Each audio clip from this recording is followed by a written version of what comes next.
Oh, di ba? Ang ganda-ganda. Dumilat ka na balabada kasi ang ganda-ganda mo na. Wow! Ang ganda-ganda mo talaga balabada yun. Ikaw na yung mananalo, Chuck. Wala makatalo sa'yo. Oh, tapos ka na balabada. Si Poching na naman. Ikaw na, Poching. Sige, ako na. Bumihis ka na doon kasi mamaya, malapit na yung ano natin, model, yung versus natin. Kaya magbihis ka na doon. Tsaka ito yung iunahin ko si ano. Ay, hindi pala uunahin. Pangalawa na pala yung i-make ako sa kanya. Kaya, ngayon Poching, huwag kang mag-alala kasi papagandahin kita. Agad-agalan to ha.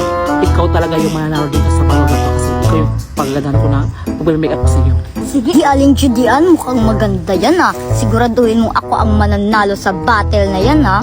Yes, of course. Kaya, pumikit ka na kasi mag-i-start na tayo mag-make up sa iyo. Sige.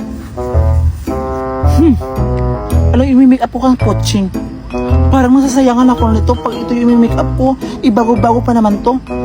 May paraan ako. Meron man naman ako ditong make up. Ito na siguro ang gagamitin ko. Ito na siguro.